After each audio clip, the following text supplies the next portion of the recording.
Құрметті тыңдармандар, бұл дұрыс сөйлейік бағдарламалар циклы. Анархан, ендігі тақырыбымыз қаратпа сөз әдебі болсын, Иә. Осы мәселе бойынша біраз кеңестеріңізді, ережелерді, ескертпелерді айтып өтсеңіз. Және біздің енді қазақ тілін үйренгісі келіп жүрген, немесе сол үйрену барысында жүрген тыңдармандарымызға жақсы іліп алатын ойлар болса.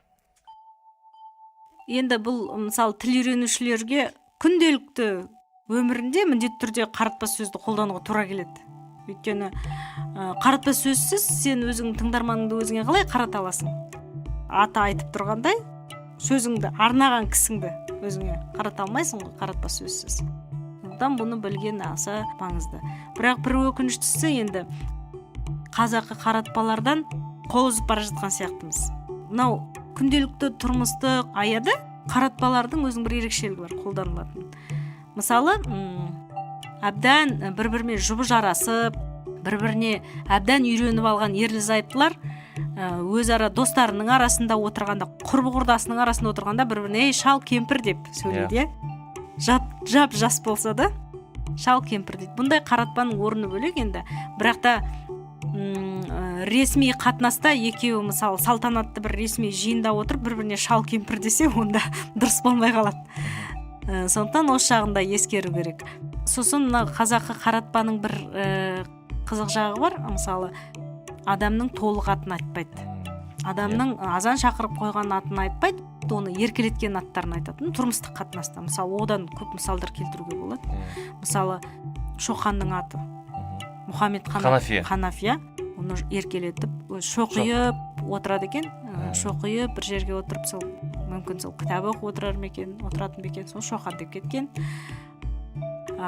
Ибрахим, мысалы, біздің Құнанбаев Ибрахим деп жазылады, бірақ бәріміз оны Абай деп танимыз, өйткені әжесі солай еркелеткен.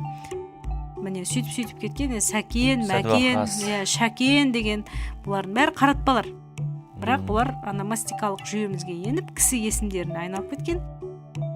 Қазір ондай кісі есімдері де бар. Абай деген бізде қаншама Сәкен бар дейсіз. Қаншама Сәкен бар.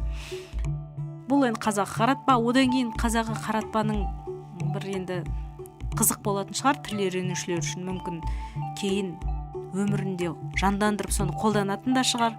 Мысалы, қайын жұртының аттарын келіні айтпайды. Келіні, мысалы, өзінің қайын-інілерін, қайын-сіңілерін Еркежан, Еркебала деген сияқты сондай еркелетіп, қара қыз, ақ қыз деп өзінің тікелей атын айтпай, сондай балама аттар тауып алып айтады.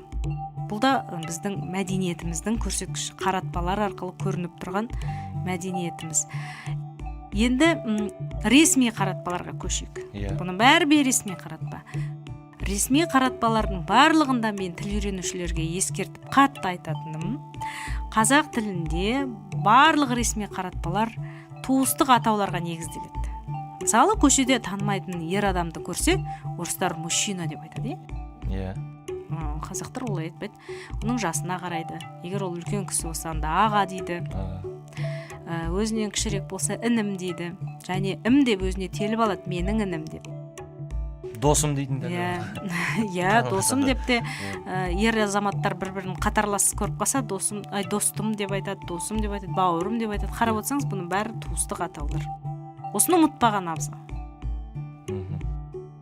Жақсы, мінекей біздің тыңдармандарымыз дәл осы қаратпа сөздерге байланысты қай кезде қай сөздерді қолдану керек, мысалы келіндерге де байланысты жақсы кеңестер айтылды, туыстық қатынастарға да байланысты.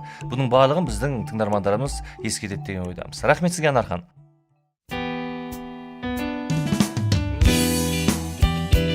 Вики білім қоғамдық қоры. Қазақстан Республикасының Мәдениет және спорт министрлігі тілдерді дамыту және қоғамдық саяси жұмыс комитеті тапсырысы бойынша дайындалған. Алматы қаласы 2015 жыл.